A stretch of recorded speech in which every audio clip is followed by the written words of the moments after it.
네, G20 회담을 마치고 기자회견 자리에서도 트럼프 대통령은 김정은 위원장과의 만남에 대한 기대감을 표시했습니다. 네, 세계 주요 정상들이 모여 경제와 무역 환경 문제 등을 논의하는 오사카 G20 정상회의는 폐막했는데요.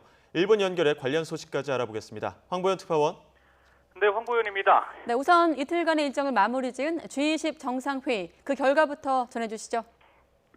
네, 전 세계 주요 GDP의 약 80%를 차지하는 회원국과 주요 경제단체 대표 등이 총 집결한 오사카 G20 정상회의는 막을 내렸습니다. 네, 세계 경제와 무역, 환경 등 8가지 공통 의제를 놓고 이틀간 논의를 마친 뒤 그 결과를 담은 공동 성명이 발표됐습니다.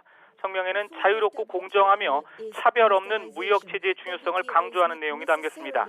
대신 보호무역주의를 반대한다는 취지의 표현은 미국의 강력한 반대로 빠졌습니다. 지난 2008년 리먼 쇼크로 인한 글로벌 금융위기에 대응하기 위해 출범한 G20 정상회의는 매년 보호무역주의에 반대한다는 메시지를 내왔습니다. 하지만 트럼프 대통령 취임 후인 지난해 11월 아르헨티나에서 열린 G20 때 미국의 반대로 이런 내용이 빠졌고 올해도 마찬가지 상황이 된 겁니다. 이번에 의장으로서 미국의 치우친 내용의 공동성명 작성을 주도한 아베 총리의 조정 능력에 대한 비판이 불가피할 것으로 보입니다.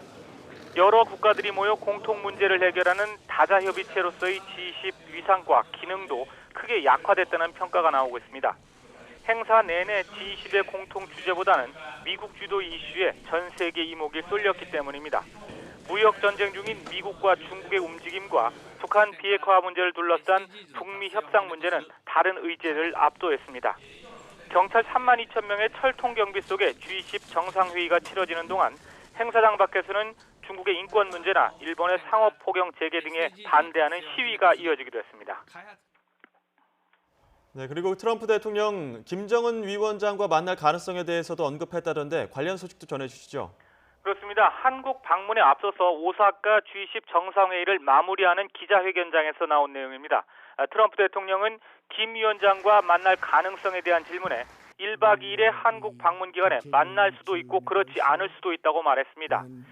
DMZ에서 만나고 싶다는 자신의 깜짝 제안에 대한 북한의 반응에는 만족감을 표시하기도 했습니다. 이에 대해서 트럼프 대통령은 김 위원장과 만나게 될지도 모른다. 어떻게 될지 두고 보자 이렇게 언급했습니다.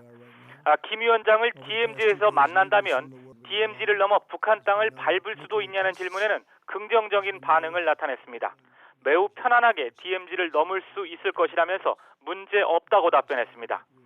만약 트럼프 대통령이 김 위원장을 만나기 위해 DMZ를 넘게 된다면 현직 미국 대통령으로서는 처음으로 북한 땅을 밟는 셈이 됩니다. 트럼프 대통령은 또 김 위원장이 자신의 트위터를 팔로우하고 있다면서 특별한 관심을 나타내기도 했습니다. 지금까지 도쿄에서 YTN 황보현입니다.